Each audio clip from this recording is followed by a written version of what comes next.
The ingredients required to prepare onion and garlic less Italian Indo fusion spaghetti marinara sauce is chopped tomatoes, basil, green chilies, ginger, Italian seasoning without onion or garlic, crushed red pepper, grass fed butter salted, extra virgin olive oil, a blend of cheeses, salt, pepper for seasoning, and the gluten free red lentil pasta that we'll be using today. So, in a saucepan,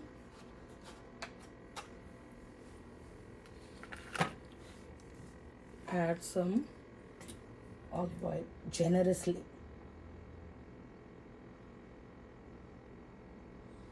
A little more would do. Now add around 150 grams of the grass fed salted butter,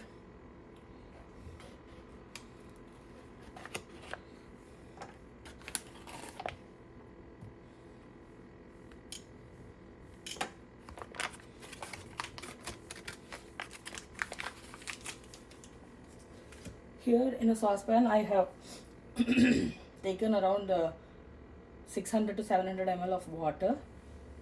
In that add some salt. This is to boil our red lentil pasta.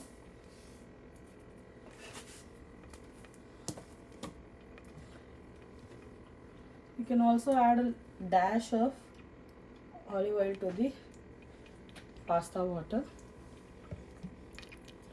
So since this is an Indo-Italian fusion dish, I'm going to be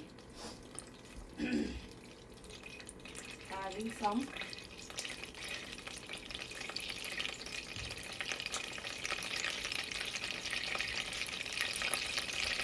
ginger and chilies.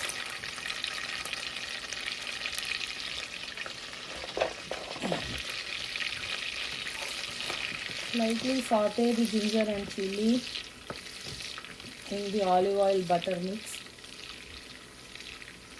Once you can see that they are fried a little bit, you can go ahead and add the tomatoes.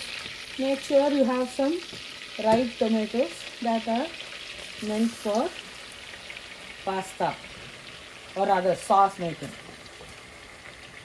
Some people also add a little bit of tomato paste to this. I tend to avoid tomato paste because I kinda don't like the taste, aftertaste that it leaves in your mouth. So I prefer using fresh tomatoes. Once this is done, go ahead and mix in everything.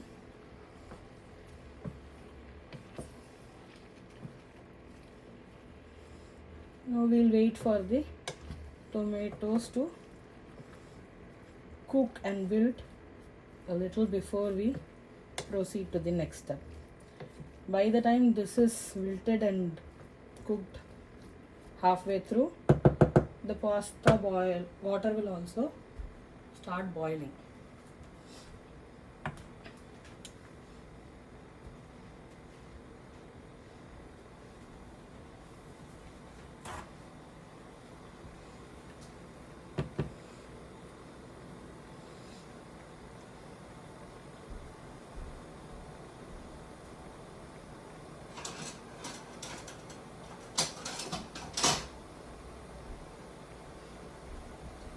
You can also go ahead and cover the saucepan so that a little bit of the heat is retained.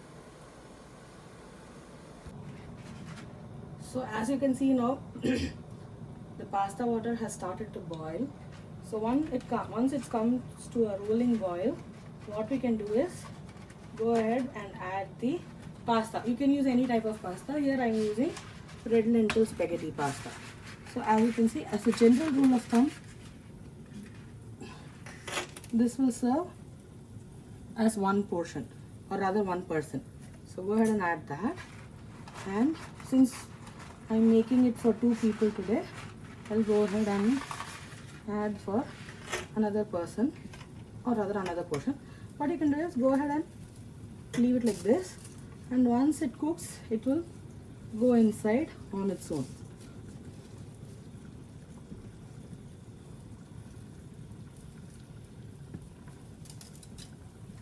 We'll wait for the pasta to cook. You can adjust the heat accordingly.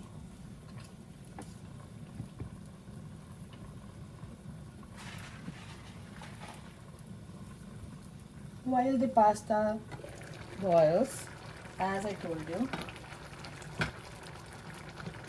the tomatoes have cooked partially and have wilted a bit. At this stage, we'll go ahead and start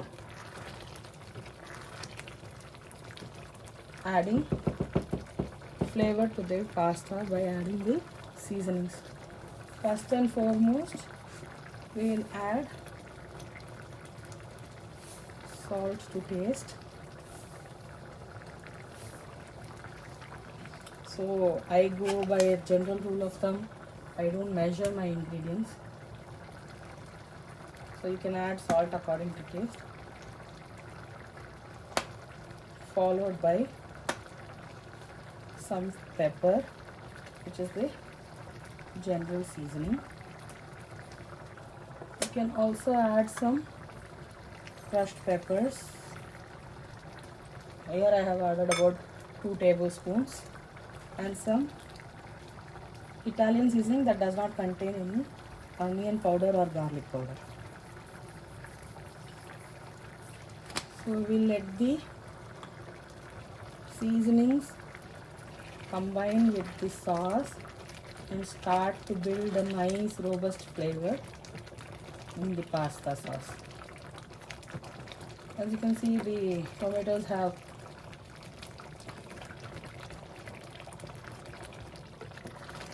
come out very well with the water, and the sauce is beginning to look like a proper Italian sauce, or rather Indo-fusion sauce.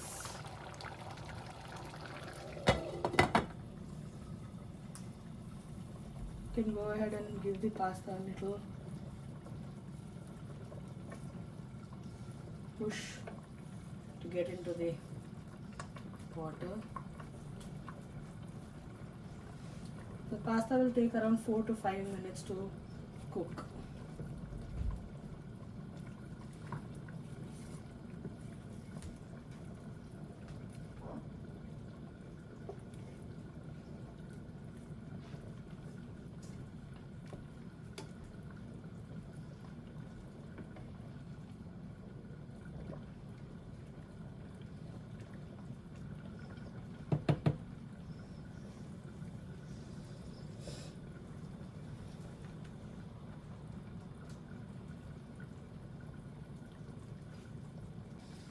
So as you can see now, the pasta has boiled.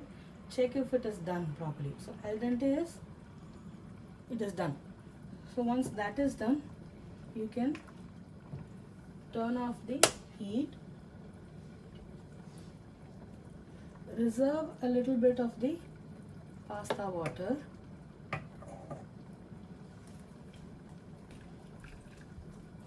This will help us adjust the consistency of the sauce at a later stage.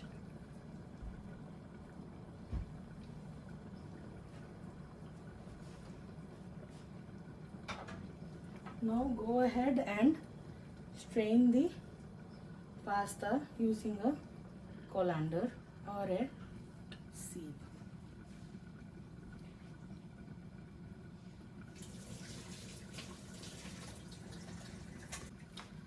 You can see that I have gone ahead and strained the pasta, and they don't stick to each other because they have cooked to al dente perfection.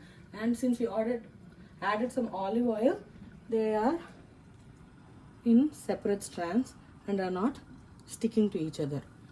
Let that be. Now we will check the condition of our pasta sauce. So there is a beautiful aroma raising out of the pasta sauce. We are letting it to simmer some more without the lid, so that a little bit of the extra liquid is evaporated. People like the sauce very juicy. Some of them like to have a little bit of bite to it. So since this is a chunky sauce, you can see that I have not mashed it or used an immersion blender. So wait for the consistency that you would like your pasta sauce in, and then we will proceed further. So as you can see, this is the consistency that I want. So sometimes what happens is it simmers for a bit longer and becomes a bit more firm.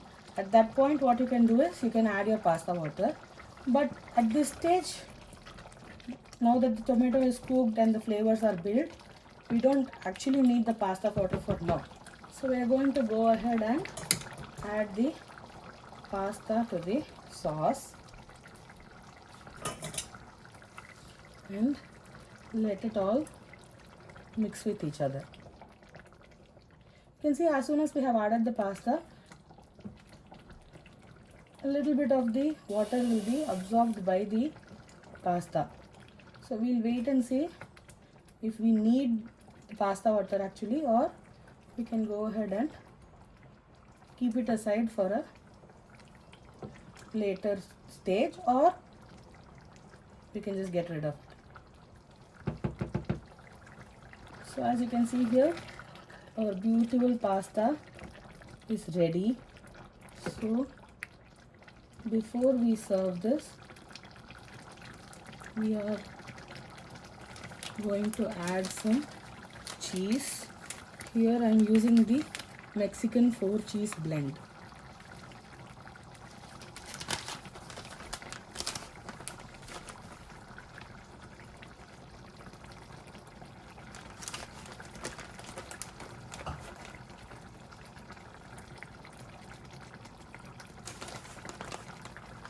Add the cheese according to your taste. Once that is done, you can go ahead and switch off the range so that the pasta will continue cooking in the residual heat and the cheese will incorporate itself into the pasta. And that's it. You can go ahead and serve this as is. Bon appetit. And we can add some basil at this stage. That will give it as a very refreshing flavor and aroma.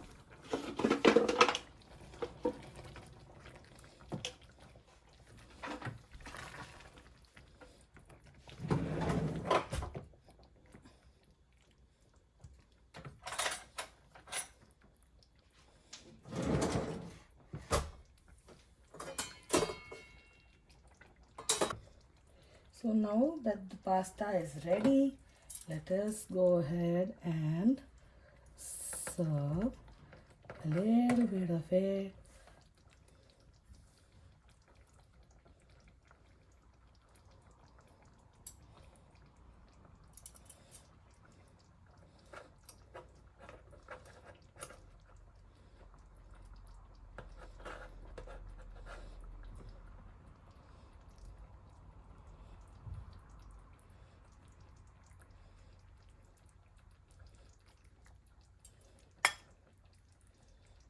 So our red sauce pasta is ready.